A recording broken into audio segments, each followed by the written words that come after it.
Bro, are you happy? I got a lot of things we're going to talk about in this show, but first question, are you happy? Because that's what this show is about. Clearly. We ain't talking about nothing else but your happiness. Next on the Certified Man Podcast.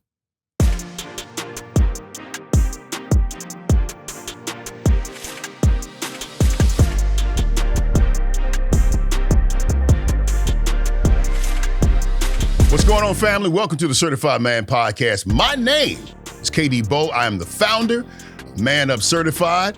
My dude here. I'm Pastor Derwin Davis. I help people win in life, and I pastor the Reach Church over in Lithonia, Georgia, and I'm excited to be here with my bro, KD. Man, this is the black and white episode. Now, I'm going to tell you what we mean by that. Obviously, just it's the ambiance, you know, which is in black and white. But on this one, we're going to be just a little bit more to the point.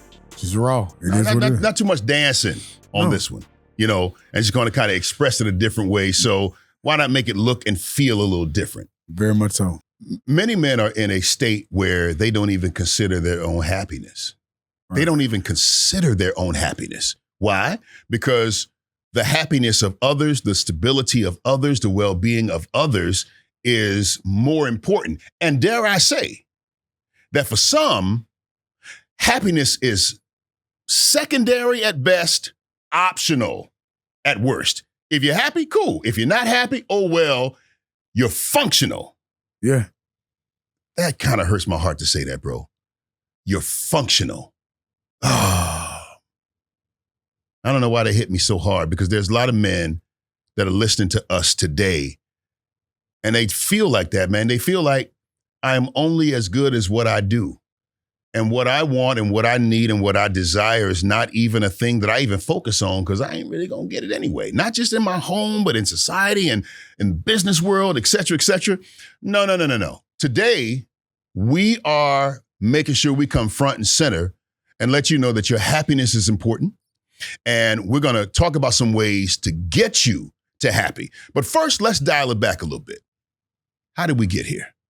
Man, I think we got here because what keeps coming to mind is this whole happy wife, happy life. Yep. You know, in essence, that's one component of it. Another thing that comes to mind is a lot of, especially African-American men, were raised in a situation, especially if it was a single parent, where sacrifice was the norm. And they saw this pattern of, you know, I gotta take care of this. What comes to mind is me. You know, I got a mom, single mom. Mom sacrifices herself for her kids, so that becomes a model. And it's masculine energy. Very much so. It becomes a model. If you're going to be in your masculine energy, then sacrificial giving is what Let me make sure everybody else is good. Yeah. Because, you know, when everybody else is good, that means I'm good. Yeah. And so when we say, bro, you good? Yeah. However, how many times have we asked ourselves, are we good? Go back. You said happy wife, happy life. And I think we navigated to happy spouse, happy house. Some people navigated. Some people navigated too. But what we never heard was happy man, happy plan. Oh no, that ain't been, I hadn't heard that be the plan. Our happiness has never really been the impetus for really doing much of anything in culture that is building the family and for good. Now, when you see people with their happiness, you see them with, you know, the young 20-year-old, you see them with the Corvette, with the drop top. And what do they say? You're having a midlife crisis. Wow. So when he finds his happiness, now is something wrong with it. Do you see how crazy this is? It's like we can't be happy, it feels like sometimes, or live in our happiness or lean in our happiness and have the support that, hey, you deserve to be happy, unless we're by ourselves. Or either some feel like if a man is happy, is at the expense of others. And what I mean by that is, like you mentioned, this guy with this Corvette, this guy going through a midlife crisis, he just, you know, forget about everybody else, or he finally decided to up and do this. And no, being happy has to come out of being a choice. But like we haven't talked about, the happy man, happy plan That hasn't been a conversation. Nobody's and ever said I think that's the conversation that we're having now. And I think being a man also, so you got happy wife, happy life, that stigma, I'm gonna say it, that stigma, this is a black and white issue. And then you've got men that were raised in the church, and just people in general, black folks raised in the church. A man is to love his wife like as Christ loved the church. And to the point where he's willing to give up his life for his bride. Okay, Right. cool. We got that. That's Ephesians. That's understood. But it should also be understood, a question, if Christ is if we're supposed to love our wife as Christ loved the church, should our brides love us as they love Christ? Think about it. Hey. Can you tell your girl or your girl, love me like you wife, love Jesus? hey, love me like you love Jesus? Wow. First of all, I want to believe. I want to The live. blank? I want to live for Jesus. yeah. So Wow. the idea that you can't say, if I'm going to love you as Christ loved the church, I need you to love me as the church loves Christ. That's unique. Easy. Who gonna say yes? I think there are some. That there's a moment, but it ain't. They're it about ain't- 5. It's growing. I'm in faith. 7. Hey, I'm walking in faith. I believe there's some sisters out there. 12 disciples. It ain't coming, but I believe I've never seen the righteous forsaken nor seed beg bread. Right, man. So we've been taught to love our wives as Christ loved the church, Right. but only from one direction. Right. Me to you. Yep. But the expectation of how you should love me is a little different. It's a little different. And to be able to lean into that and to expect it, I think you're almost like, you blank hole, you jerk. Yeah. I get it. The uniqueness out of this is this moment, especially bringing the biblical tones of knowing the level of sacrifice and knowing the level of expectation and hearing dudes say, man, I'll die for my family. I'll go hard and being a man that, hey, the well-being of others matter to me. Mm-hmm. I want my family to be well taken care of, well loved. But to even think, it was weird to even hear you say, well, live for me like you live for Jesus. As a man, I was like, that's kind of rough. But then in essence, if husbands are supposed to love their wives like Christ loved the church. We're talking Bible. The church has a responsibility and an opportunity to live for him. I like the flip. Ooh, that's kind of that opportunity. Yeah. So there's a mindset that we live sacrificially. And then, there's also this mindset that in truth, our happiness has never really been incentivized. Let me tell you why. Think about it. Our personal happiness outside of them. Yeah. There's this meme that's going around where this man is sitting on his bed and he's just kind of just happy. And his wife walks in and be like, what you happy about? What happened? And she just starts blaming him and accusing him of all this kind of stuff as if you being happy and I have no part in that. There's definitely something wrong with that. I can see that. So here's the thing. I definitely can see that. Our happiness is not really incentivized. Watch this. The person that has the most money has the most what? Most status. That status comes with opportunities. Go ahead and say it. You don't want to say it. You don't want to say it. I'm the Reverend. Women. Hey, hey, he got them in every area code if he want them. Yeah.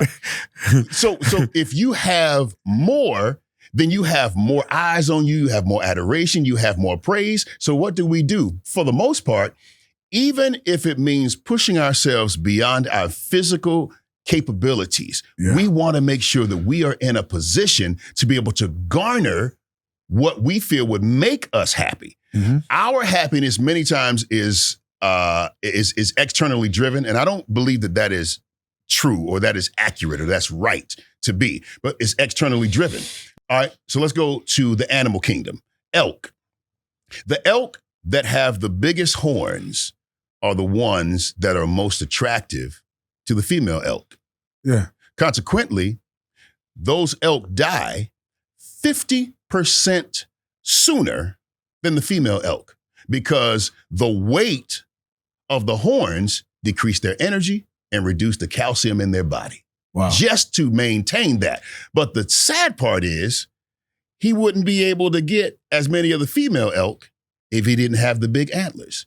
And for us, many of us, it's all about big antlers, bro. Man. It's all about showing the stuff and what have you. And to that male ego. To our detriment, oftentimes, it causes us to leave out of here much sooner. And the thing that we thought would make us happy. Now that's the thing. Can we stay there? That's the thing for me, man, because, being 40 years old this year, and I can say the things I thought that would make me happy in my 20s and 30s and achieving some of those things, I call them trophy lies. Trophy lies. You got the trophy wife, you got the trophy this, and you got the trophy that. If you got the right car, and you got the right crib, and you got the right position. Technically, if you have all of that, man, you got the trophies, then you should be what? Happy. Some of those are trophy lives. LIES. Yes. You got a trophy wife, but a trophy lie,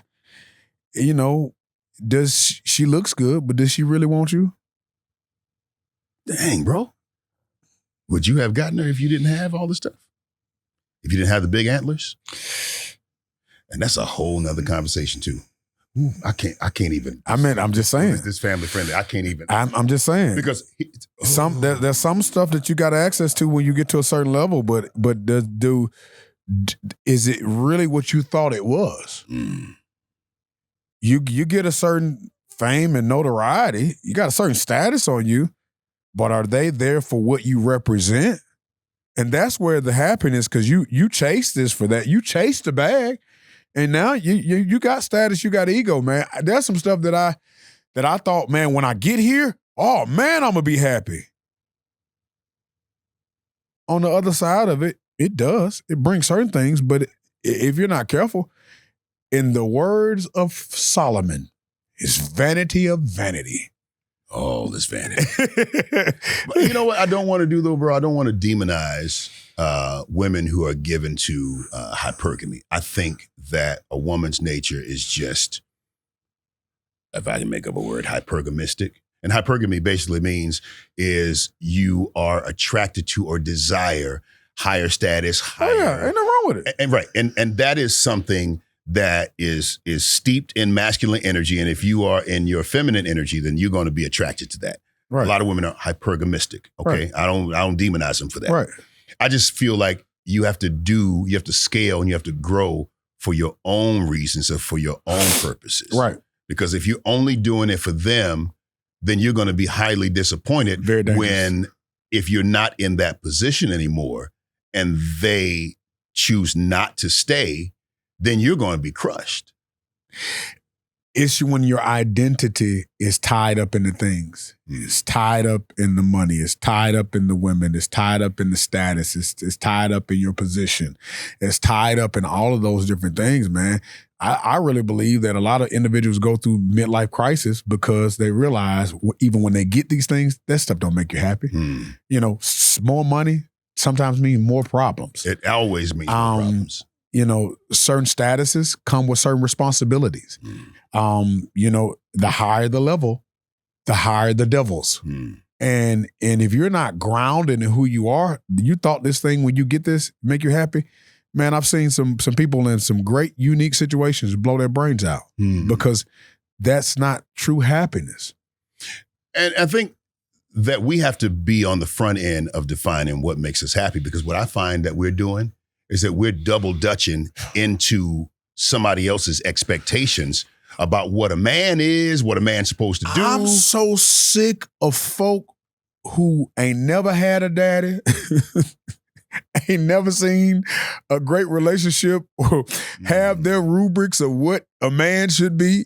It's podcasts and reels galore of this is what it means to be a man, and brothers saying if you got this, you been man double dutching and the expectation of other people will cause you to bust your head to the white meat. Because everybody got the expectation. This is what a man should be. I want a man to do this, and I want a man to do this, and you ain't a man if you ain't this, and you ain't. I'm so sick of that. Yeah, so you have to begin to say, what makes me happy? All right. What do I like? What brings me peace? And, I've been reading this book, Monk Mode, and I'm probably gonna, within probably the next, 7 days or so. Wow. I'm gonna go monk mode to kind of lock in just for like 30 days. Right. And just be clear on what my direction is and what I want to do and where I'm going. But for us to be happy, we first have to tell ourselves the truth. Right. About what makes us happy. And let me be clear. I ain't in that space where you don't need happiness because happiness is based off of happenings. And if you need something to happen for you to be happy, then that ain't true. You need joy. Got you. I want joy and happiness. Get it. I want joy and pain. I want sunshine and rain. Huh? So, and even with Kirk Franklin, he was in that song, the song, he said, I smile. He said, I don't want you to be happy because happy is happenings, without you have joy. And then a few albums later, he wrote the song called I Want to Be Happy. I just want to be happy. Can we stop and say that it's okay to want to be happy? It is. If I ask you what makes you happy, do you want to be happy? Don't get deep on me. Right. Tell the truth. I want to be happy because I want to live the rest of my life in a way that I ain't stressing. Right. I want to see and know what it feels like to actually get up in the morning and look forward to the day. I want to know what it feels like to be able to go to a job that I enjoy. Right. I want to know what it feels like to be able to just do nothing. Right. And it be okay for a season. And if that's what makes you happy, say it out loud, bro. Say it out loud and don't be afraid to say it out loud. And I want to start there. Start with, this makes me happy. And if you don't know what this is, discover it. Go on a discovery. And you're right on it, because I think many times we haven't slowed down enough to do the discovery on what makes me happy. And keyword, what makes me inwardly, not external. What are the things I find happiness in? What are the things I find, refueling in? What are the things that are necessary? And I think it's not until a man does that self-discovery independently that he literally loses a lot of his power. Say that again. Independently. Very much so. Self-discovery independently. You know why a lot of us don't pursue happiness? It's because of other people's opinions. Yeah. Yeah. I said I wanted to do this, and she looked at me like I was crazy. Like, why you want to do that? Like, what? How does that even make sense? Or you said to your boys, man, this is something I think I can probably do. I could probably be a psychologist. You ain't gonna be doing blah, blah, blah, blah, blah. Other people's opinions. But this episode is about getting away from other people's opinions and listening to your own heartbeat. Listening to yourself to say, what makes me happy? And here's the thing, DZ. Okay, we're about to turn this curve. Yeah. Sometimes your happiness will not necessarily be a cohesive glue for other people's happiness. It's not going to bring their life together. The inverse is it may very well blow it apart. And you honestly have to make a decision. Do I stay in this place of being small and unhappy and totally frustrated? Stress on 1,000, cortisol levels is tripping. Do I stay in this place just to keep everything together? Or do I dare to step outside of this mold, and even if it fractures or even blows up things around me, maybe there is a beauty in that picture that I have not yet realized. And the only way I will really experience a full amount of beauty that God has for me, and I feel this, is if that explosion actually happens. I want to say this. If you have been a person that has historically been a people pleaser, and have aimed to make other people happy, doing this work on your own happiness is going to be disruptive. There's no other way around it because your life has been a people pleaser. Yeah. So you have focused on making other individuals' happiness, and you have been a chameleon, adapting yourself to the colors of their environment to try to get the attaboy. No, doing this self-discovery and saying, you know what, this makes me happy, is going to be disruptive. But you have to learn that, guess what? You are going to be okay when you are okay. I'm going to say that again. You are going to be okay when you are okay. Yeah. And it's this moment of independent self-discovery saying, you know what, I like this. This makes me happy. I'm 100% all authentic male. Nothing against any other sexual orientations. But in me, I'm a spa dude. Hard as I am.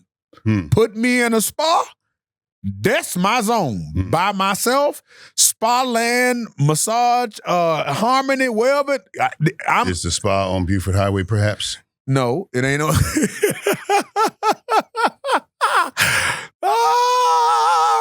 Reverend. I know I'm wrong for that. All right, go ahead. But again, that's my zone. Yeah. Where I'm. Me too. That's my other space. Me too. Classical concerts, which I realized I hadn't been to in a minute. I'm looking at this year. I gotta get some Rachmaninoff, some stuff at the ASO. I gotta get back into that zone because that's an area where I'm happy. I'm happy, man. Put me in my truck going down 285 with my country music blazing. I'm in a zone. You know, there are people who have a really difficult time even having us have this conversation about being happy. Because there's some people, I talked to one dude, he said, man, I can't even take a nap at home. Because I can't even imagine my wife coming in and seeing me sitting down, doing nothing, taking a nap in the middle of the day. Because I'm expected to be productive in some way. And if I'm taking a nap, then what she does is she goes to the list of all the things that could be done other than me taking a nap and says, you could be doing this instead of doing nothing. But what she doesn't understand is that me taking a nap is not me doing nothing. Matter of fact, there was a study that was done that, I don't want to mess up the percentages, but it was probably 3 times, taking a nap was 3 times more effective on extending your life and your heart health than any heart medication on the market in the past or now. Very 3 much so. times more likely. And I'm saying 3 or maybe more. Just a nap. Right. And I'm saying allowing yourself to say, I deserve this. And it won't happen unless I make up my mind that I'm going to get it. Here is the thing in that, because a part of that used to be me, and not saying the same context of that, but I call it the list. There are some things that have to be done. And you can't rest, you can't pull back because you have your to-do list. However, many people have to come to a place that you will always have a to-do list. Ooh, bro. Yeah. Your to-do list is not going anywhere. Yeah. As a matter of fact, one of the things that you have to learn is that your happiness and your pour into you need to be on top of that to-do list. That's the issue. It's on the bottom of that to-do list and it's draining you. That's so why you're you got to miserable. put yourself Yes, on man. your to-do list. I am learning. Bowe, you've been knowing me for years. Yeah. When have you ever heard me talk about rest like I talk about now? Never.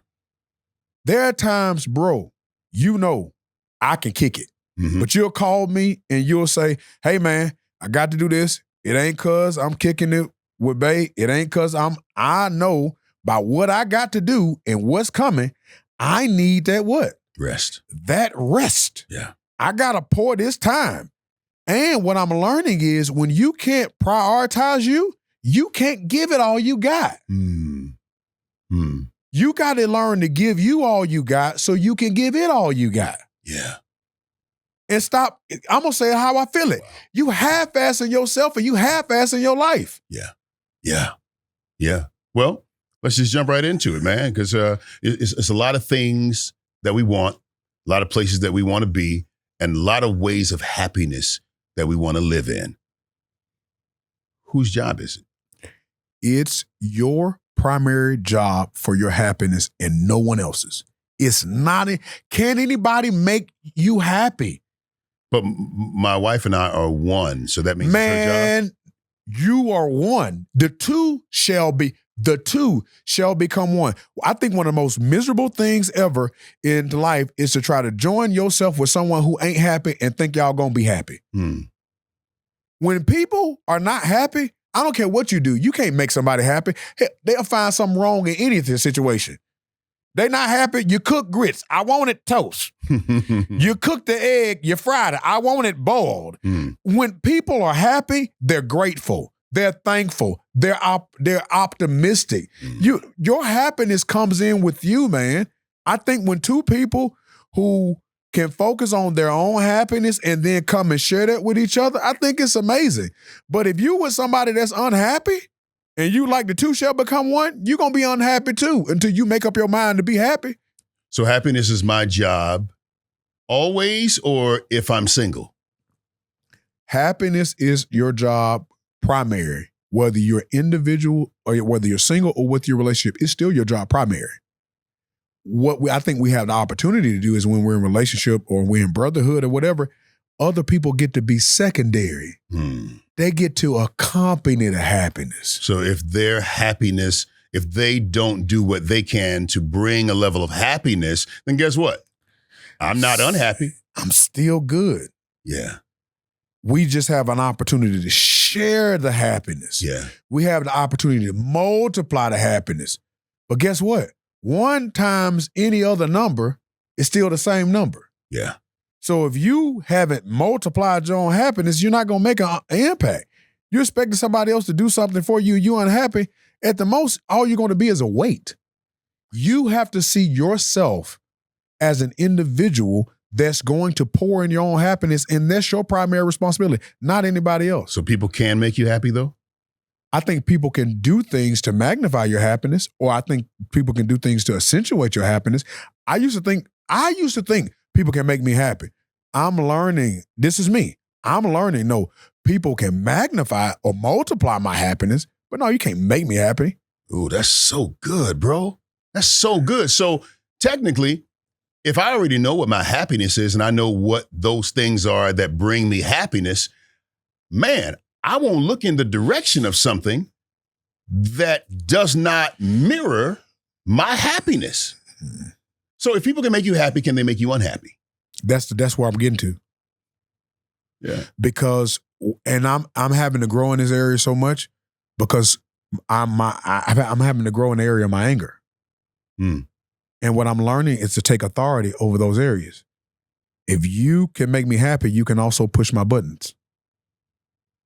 But if happiness is my primary responsibility, my thermostat is my primary responsibility as well. Yeah. Are you getting what I'm saying? Yeah. And so therefore, we can share this together and this can be absolutely amazing. I'm not saying that people can't multiply and we can't compound 100%. and we can't experience euphoric happiness together. But what I am saying is I can't give you that much authority and that much ability that your actions is going to determine my whole value of happiness. Who are you? So let's delve into a little bit more. Let me just hit you with this. So you can add to my happiness. You can deduct from my happiness. Right. If there are more deductions than additions, and I find myself having to live off my own supply of happiness, but now that deduction is starting to tap into my happiness, what do you do then? I think it comes into the inventory of energy. We have to realize that we are limited resources.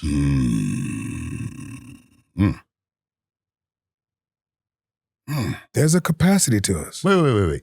We are limited resources, bro. There's only so much of me I can give you because I'm a limited resource.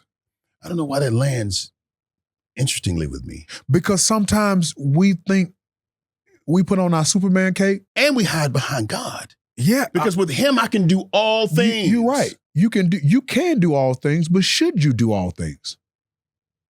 This dude here.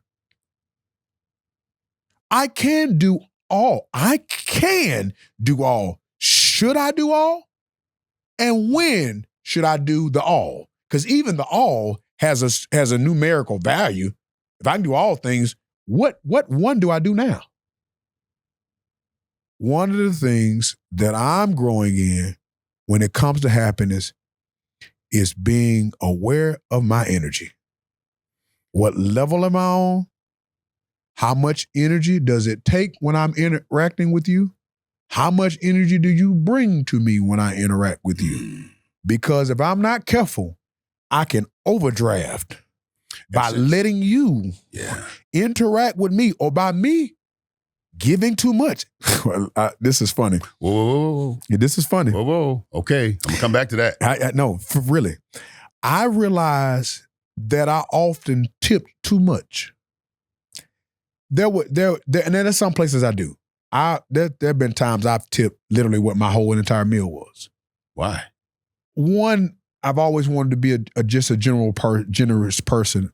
Two, it's certain establishments that I would go to. One, my dad's restaurant. Anytime I go there, I do it almost a generous tip. But I've always kind of did that, just general. Going out to a restaurant, I would just tip 30%, something like that. Until I realized, is that necessary? What am I trying to prove? What's happening in this moment? Why am I giving so much energy to this? And then as I started realizing this, that was an inadequacy of me showing up. Yeah. I'm giving too much attention to this. This means too much. So now, watch this.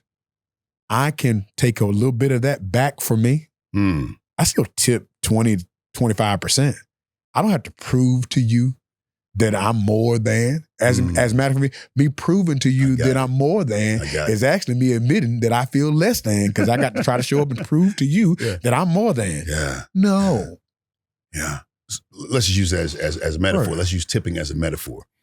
When tipping too much becomes the standard or your standard, you are giving more than you should. Right. But they see it as normal. So when you start going to what you should, now they're like, why you acting funny? Why you going backwards? And for most of my life, because of how I felt about myself previously, inadequate, I would always give more than I should. And now it looks a little different. No, that's managing. One of the reasons why you unhappy, one of the reasons you could be unhappy is because you've been giving more than you could. And let me tell you something. One things that can really recalibrate you is hearing somebody say, I never asked you to. Oh, bro, don't. Oh, okay. I almost give a loud cuss on that. I never asked you. Oh, I've heard that before. Ain't nobody asked you to do that. And I heard that one time, and there was a great awakening. You woke up, brother? Hey, listen, weeping man do for a night. But joy. And happiness. You know what? You're right. So why am I? Why am I giving this much energy? Because you know what? I can make sure that I tune that into me and turn that into me in the area of happiness. So therefore, in that being said, back to the tipping, as I've been thinking about investing and saving more, I realized that was an area that I can pour into me. I don't have to do the extra. I mean, I do commensurate, but it's also across the other area of life. How much of me am I giving? Because if I don't be cognizant of that, then I can't steward the areas that I need to give that into. Yeah. So we're talking about being happy, and you have the right to be happy. You should expect to be happy. You should move in the spaces that feed you. Even if, I'm going to my job and it doesn't necessarily what we call make me happy, it feeds me and I'm okay with it. It doesn't cost me more than it gives me. You understand what I'm saying? Right. So that's to me a happy right. metric. But how do you discover what makes you happy or what brings you happiness or aligns with your happiness metric? Self-discovery. If it bothers you, that's an area for you. It's a thing. Yes. Yeah. If it's a concern to you, that's something. If it don't bother you, that ain't your thing. Yeah. So we need to go on a quest of self-discovery. Like in real layman's terms, what do that look like? If your grass not cut right, does it bother you? Yeah, it bothers me. Why?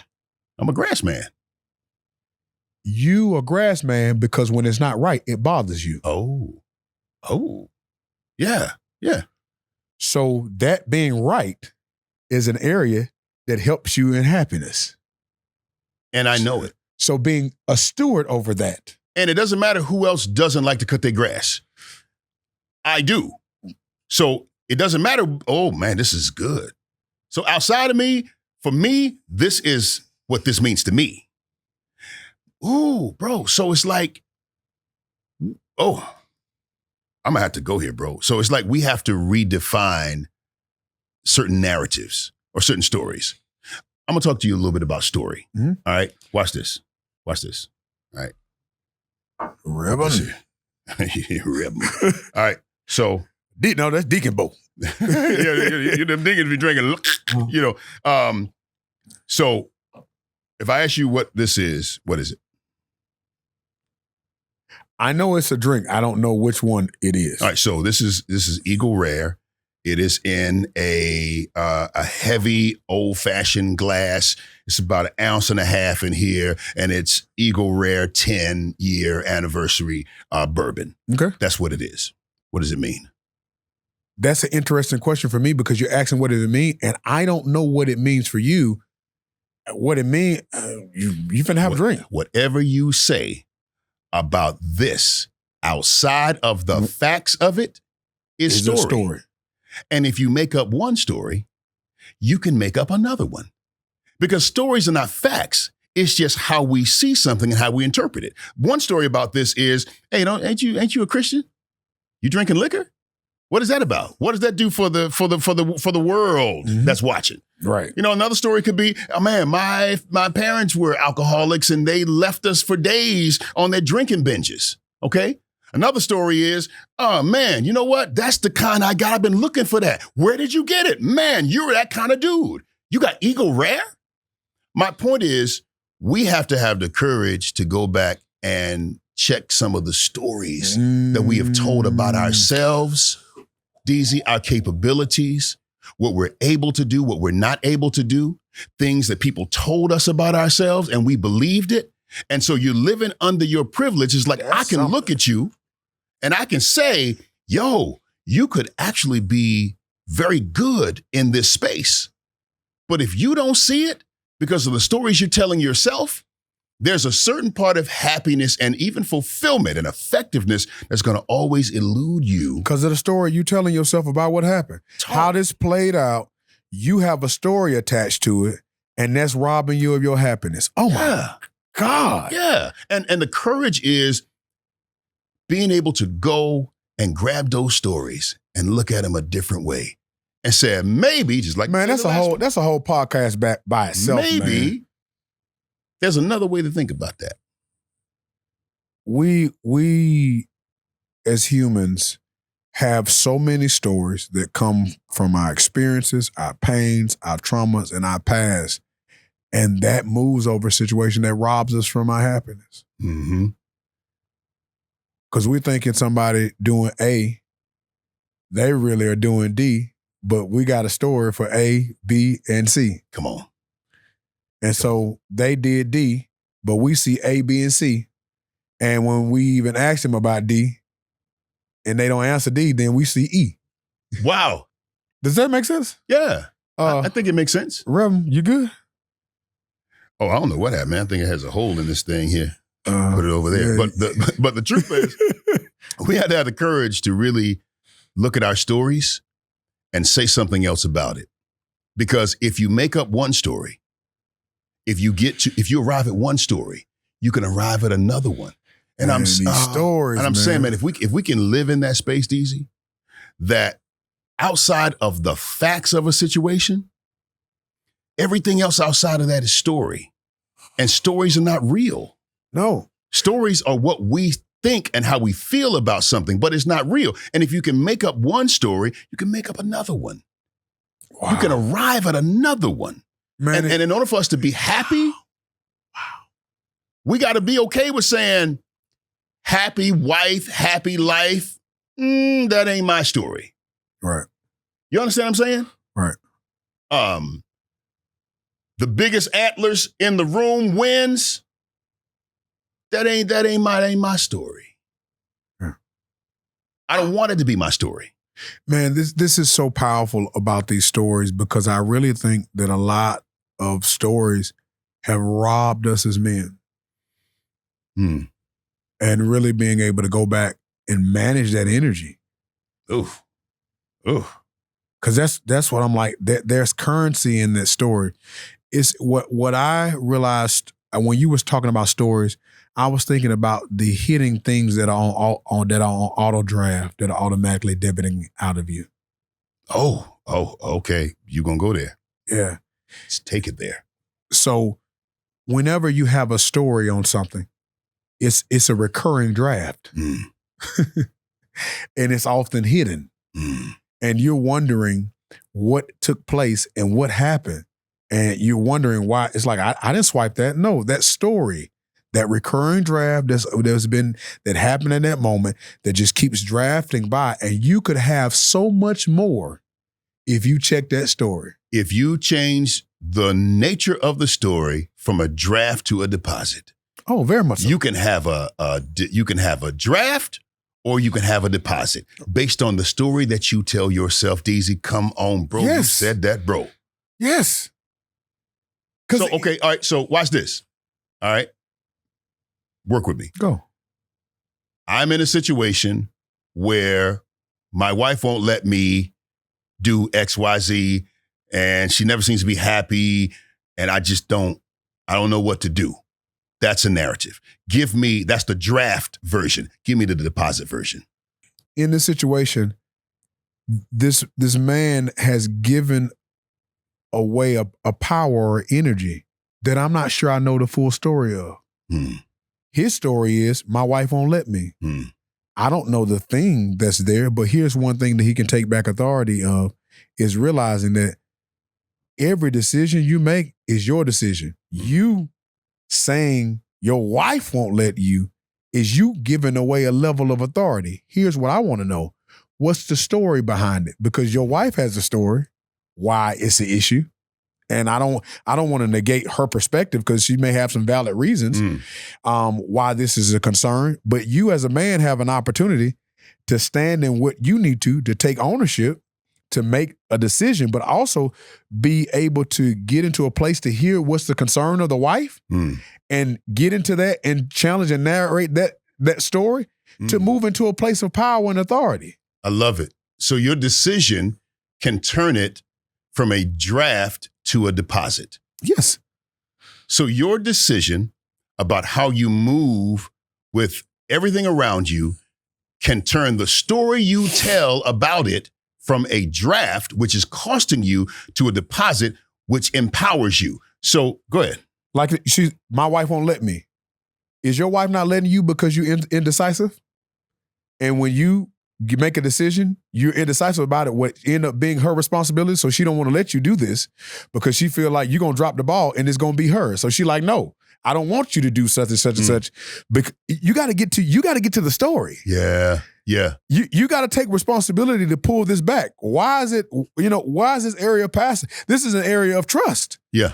For somebody to say, I won't let you. But another part is, it's the ability to say, if this is important to you, hey, I understand your area. I understand your concerns. This is what I desire to do. And how can I do this and you and I both feel safe? There you go. That's a different conversation. But you're getting out of the passenger seat and you're getting in the driver's seat. You cannot be passive in this, and you can't be silent. DZ, you can't be silent. So here's where we mess up a lot of times. we have conversations in our minds about people, about their motives and their intentions. But watch this.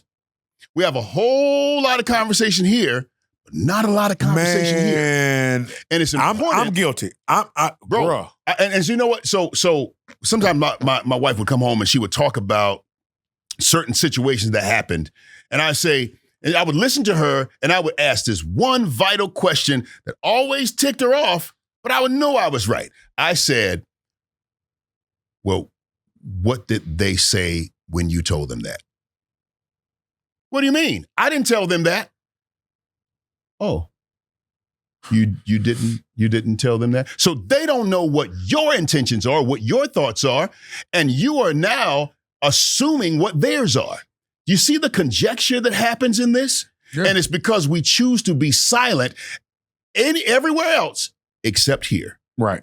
And that is a challenge. And I'm saying for the certified man, in order for you to put a stranglehold on your happiness, right, you got to be very clear about what it is that you want. A lot of us want some things that we never vocalized. Well, she should know. Stop it. No. Hey, stop it. Don't do that. Don't do that. Not here. Not here. Don't do that. If you don't talk about it, if it's not vocalized, a closed mouth never gets fed. So it looks like this. I really want to go out on Wednesdays with my circle of influence. They go to this event every Wednesday, and it's a bonding period. And I notice whenever I want to go, you seem to get into an attitude or a vibe about that. What is that about? Well, I mean, I feel like, I want to have fun too. Okay, cool. I think you should have fun. And I think you should pick a day in which you have that fun. But let's talk about this. What is that about with your apprehension to me going to this event? I mean, now you call them to the carpet. Now you had to put words to something that you would have had to think about before. My wife won't let me. That's here. Because if you ask her, it may not be that she won't let you. She just don't understand the event. Or maybe you've broken some kind of trust in the past when you stayed out past 12:30. There are concerns. Like I said, but if you it's the story. If you're in the driver's seat, you deal with it. Yes. I done got loud and I got passionate, but it's a trooper. You deal with it. It's huge because we keep circling around this thing about these stories. Stories are robbing energy. And until we can get through the stories to the truth and decide which route we're going to take, man, you're wasting so much energy and you're wasting happiness. Yeah. So you got to protect your energy. Yes, because it's a limited resource. You know what? I told you already about how I visualize. And I visualize myself. In my visualization, a 65-year-old version of me appeared. And in that version of me, there was a level of peace. He was #unbothered. When he walked into a room, it was like everybody noticed him, but it wasn't like pomp and circumstance. It was just the energy that he had. Dude had a full gray beard. It was me. Fit, had FU money, had buildings downtown Atlanta, the whole nine. And so when I visualized him, I said, what does he think like? So in my visualizations, I could go, this sounds deep, but follow with me. I can go into his body and into his mind and think like him. And there's something about that when I now deal with the stuff that I'm dealing with now, I always say, would he argue about that? Right. Would he think about this the same way? Right. And so one of the things I say, I brought all that up to say, is that stop arguing. Yes. Yes. Stop arguing. What you arguing for? Yes. My mama said, anything you say loud, you can say quiet. And so stop having loud words and have quiet words, loud actions. Yes. Do what you say you're going to do. If you say, babe, can you talk to me like that? All right. I get that you're upset, but with me, that doesn't really work for me. You talk to me like that. It makes me, it lends me to want to kind of get out of the conversation. Talk to me like that again, I'm going to abruptly end the conversation. I'm not going to be a part of it. So if she does it again, you ain't got to be like, I told you. No, you don't. You just quietly said, we talked about this. And then you do what you said you were going to do. Quiet words, loud actions. You understand what I'm saying? Yes. And so that's where I live with this whole space of happiness. Know what you want. Yeah. Stranglehold on it. Yeah. Know that you deserve it. Be okay with walking away from that constricts you from being the best version of you. Now, that's a tough one. Deezy, that's Deezy. That's a tough one. I get it. It's a tough one. And it's something that, we don't like to talk about. But sometimes there are some of you, all right, here we go. This is why the black and white episode is here. There's some of you that are massively unhappy. It is affecting your blood pressure. It's affecting your cortisol levels. It is affecting your well-being. Yeah. It's affecting you physically. Mm-hmm. You're heavy. You don't have any sense of happiness about yourself. I'm saying to you directly, get out of that situation, bro. Yeah. You understand what I'm saying? Fix it as best you can. But you can't make a person do something that they don't want to do. Did you hear me? You can't make a person do something that they don't want to do. And sometimes in the absence of desire, distance becomes necessary. Mm-hmm. Oh, God. I didn't say it. In the absence of desire, distance becomes necessary. Because maybe that is the thing that can reset some things. And let's be clear, some of you just need a reset. You need a hard reset. You need to stop everything that you're doing and reset.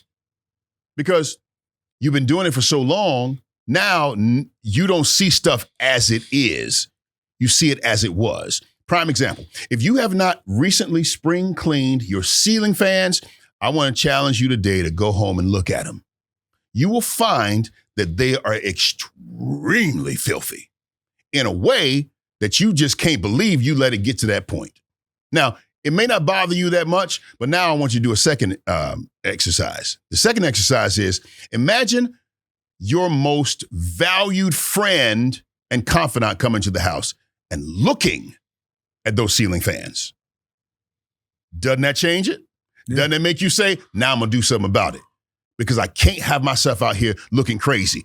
And I'm saying to you today, you're out here looking crazy.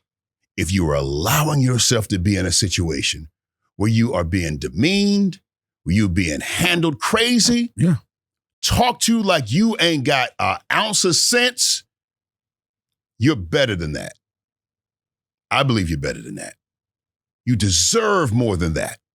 Bro, you deserve to be happy. So I want you to move in a trek towards happiness. Now, here we go. Because some people are going to take a stick of dynamite and they're going to put it up under everything. And you're going to blow everything up. That doesn't bro, fix it. That ain't what I'm saying. What I'm saying is, my mama said, when your arm is in the mouth of the lion, you ease it out. And in some cases, you got some delicate things, children, assets, resources, the whole nine, that's leaning on you to kind of hold everything together. If you pull yourself out all fast, everything can crumble, and the things that you actually are trying to preserve get destroyed along the way. No, put together a plan. The plan first begins with, hey, I want us to be able to make this thing work. Can we make it work? Is that possible? Is it possible that we can make this work? Counseling, therapy, do the work. Cool. If they say, you do the work. I'm good. Nothing wrong with me. Fine. Then you do the work. Geez, I don't even want to. This is a tough one. Cool. But I'm going to keep going. Cool. All right. So you do the work. You scale and you get better. And then you begin to see some things that you would not maybe have seen before because you have reset your perspective. Not only will you see the good from a reset perspective, the good of your current situation, but you're also going to see the grime. And you make a decision about what you're going to do about it for you. What you going to do about that? Why? Because happiness is in your hands. Now, I ain't a proponent of divorce. I don't live there. I ain't trying to tell you to get no divorce. What I am saying is you deserve to be happy. You should be happy. And you don't need to be in a situation where something is hampering the best version of you. Limit some of these toxic podcasts. Kevin Samuels, that's my dude. Call him the Godfather. That's cool. One time I probably called him my life coach. But yeah, limit the Kevin Samuels podcast. Live in a space where you know what's best for you and what makes you happy and what you want and who you want to be.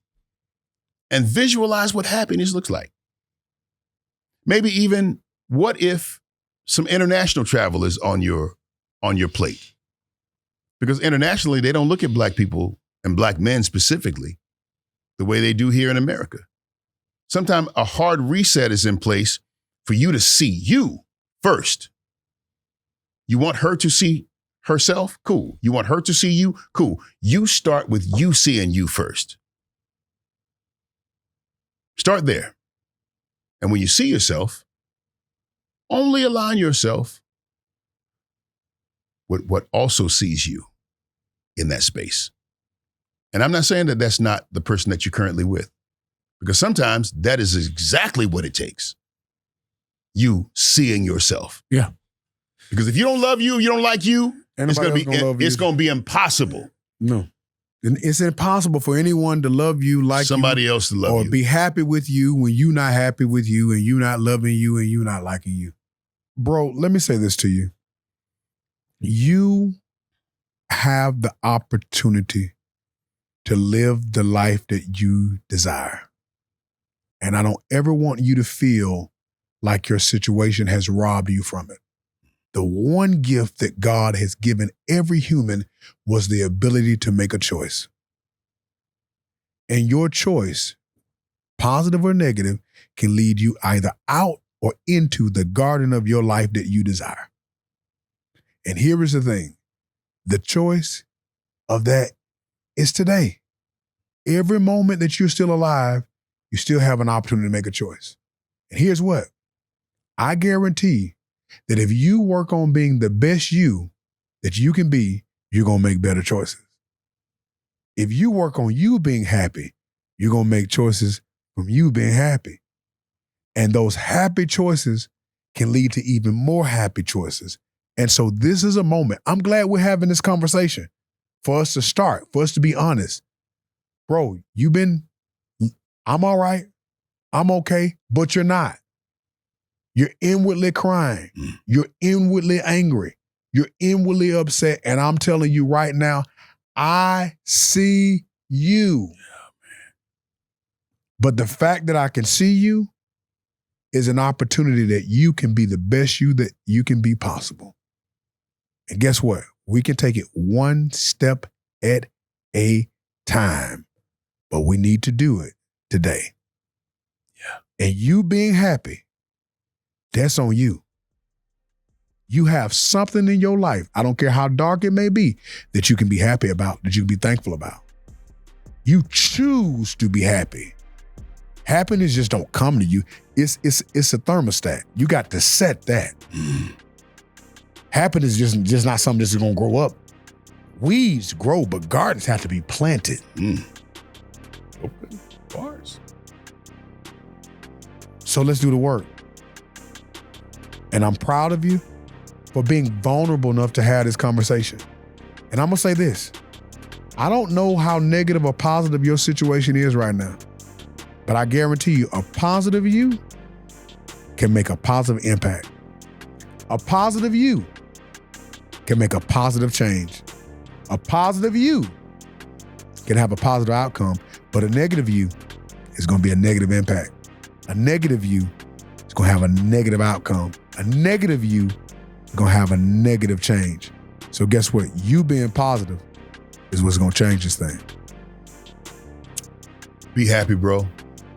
It's in your hands. It's your decision. Move to happiness. You deserve it. It is available for you. And the only thing that's going to stop you from getting it is you. Love you, fam. Like, subscribe, share this with some brother that you know needs it. Until next time, we love you. Man up.